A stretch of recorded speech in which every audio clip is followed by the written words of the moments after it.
themes, you know, so you guys can check them out as well.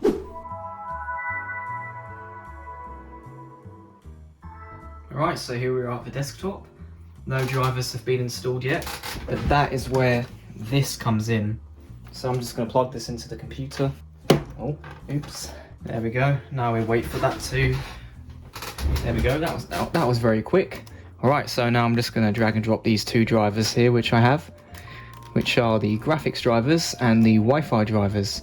And also I'm going to copy over this browser as well, because it's a modified version of 360 Chrome without all the weird stuff I don't like about it, such as the spyware and all that. I believe that 360 Chrome, the Chinese version, is just very... I wouldn't trust it personally. I don't know about you guys, but I personally wouldn't trust it. There's something that just feels off about it. It just feels kind of bad in a sense of like it's insecure and all that. So I wouldn't use 360EE modified, which is what I have right here.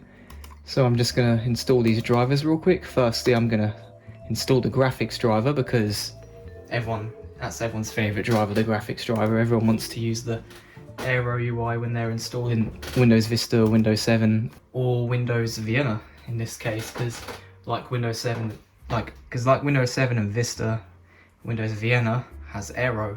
We'll just click next, yes and all that, and I'll be back once all the drivers have installed. Alright, so here we are on the desktop. We've installed all the drivers. So all the browsers and everything have been installed. So what I've made a change here. I think you guys have noticed that I've changed it from my download site to my YouTube channel because it doesn't display on MyPal anymore, which I am not a big fan of. Because like I mentioned earlier in the video, Wix is just garbage and decides to end support for older browsers very quickly, which sucks. But anyway, I'm just going to make MyPal my default browser real quick so I can show you what it does, even though I probably have done in the past. So I'm just going to go to Options. I'm going to make MyPal my default browser. There we go. I'm going to disable that. So anyway, where were we? So what we're going to do is that, well, what I was going to do is that I was going to just click here. And as you can see, I've changed this to be my YouTube channel. So when I click Learn More Online here, it should theoretically open up my YouTube channel. Yep, there we go. So you can still see like Windows Vienna videos and stuff, which will have links in them and all that. So yeah, I thought that was just a pretty neat little thing I could add to Windows Vienna, and I quite like it. I think it's quite nice because I replaced Windows Live Messenger, which is long dead, so I thought I would replace it with my YouTube channel link. So now that we've got that over and done with, I just want to show you that Windows Vienna now comes built in with themes. You know, like the Cyan theme and all that. Windows Vienna now comes with those themes built in. So if you were to download the ISO, all these themes will be installed right out of the box. So here we have the classic Vienna theme with all the classic Vienna sounds. Let me just show you those real quick. There you go, it has all the classic Vienna sounds.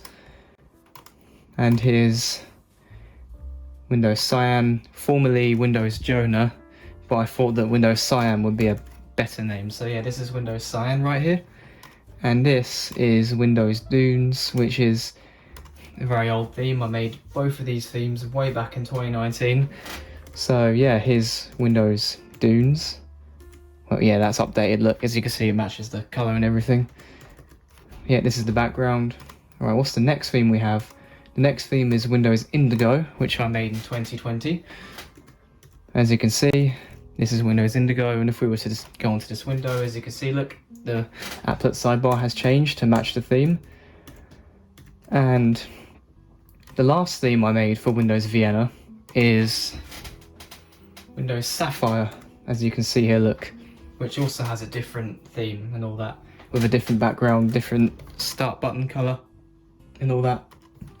And also another thing that I've done, hold on, let me just, yeah, there we go, is that with the gadgets, well, actually, I didn't really need to open that because, yeah, I've modified the clock gadget to have the colors of the themes. So, for example, yeah, look, this is Windows Cyan, this is Windows Indigo, this is Windows Dunes, and this is Windows Sapphire. So I'm just going to select that clock to match Windows Sapphire. And there you go, look. So yeah, I thought I would bundle those themes with the operating system itself, because having them as a separate download kind of just makes Windows Vienna a bit empty. But now, since they're built into the operating system, it makes it much more of just a Windows Vista theme. So now I'm going to go back to themes and reapply the standard Windows Vienna theme. Here we go, look. So yeah, oh look, we've got company. Oh, come on, don't be shy. Here we've got company, look. This little guy thought it was a good idea. Oh, there he goes, he just fell on the floor. Hope he's alright.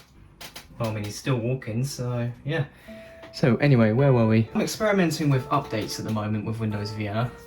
Because as you can see, if I were to just show you AuthUI.dll, which is responsible for the logon, like the logon theme and all that. As you can see, these buttons are still red, as you can see here. I forgot to change those, unfortunately, but the good news is I've made an update for that, which I have yet to release. Oh, let me just change this clock back to the Windows Vienna one. There we go. As I was saying, here's a little update here. So what it does, it has like a command script which will replace the file responsible. And if I were to show you this real quick, again, these buttons here, well, not the buttons, but these arrows are green, which is the incorrect color. It does not match the Windows Vienna scheme. So what I've done to counter this is that I've created this update called Windows Vienna Update 1. So what you got to do is run this batch file as administrator. Well, it's not a batch file, it's a command script, they're very similar. And what you do is that you just press any key to continue, and there we go. After you've done that, you just simply restart your computer, just like that, and I'll be back once the computer's restarted. Right, so after installing that update, you can now see that these buttons here are indeed purple. So yeah, these buttons are now purple, which now matches the Windows Vienna color scheme. And not only that, if I just click Ctrl-Alt-Delete real quick, these buttons are now purple as well, which now matches Windows Vienna's color scheme. So yeah, that's just an update which just improves Windows Vienna's theme a little more, because there were some omissions that the final version of Windows Vienna did actually have a few omissions, such as the buttons being the wrong color for Windows Vienna's scheme and all that. But apart from that, yeah, Windows Vienna was pretty much complete at that point. It's just that, like, there are only very minor things missing, just like that. And not only that, I've created an Ultimate Extras pack for Windows Vienna, which is currently in beta. And let me just show you that real quick. Firstly, I'm going to open the 360 Chrome here, which is this is a custom version of 360 Chrome, which has all the spyware and all that weird stuff taken out of it. Right, are we going to work? Let's see. Yes, we are. Alright, so what I'm going to do first, this is what I do every time It's been a pleasure making this video, so let me just shut down this computer, because I won't be using it anymore. I mainly use this laptop just for making videos on operating systems and stuff. So yeah, that's it from me. Be sure to like and subscribe.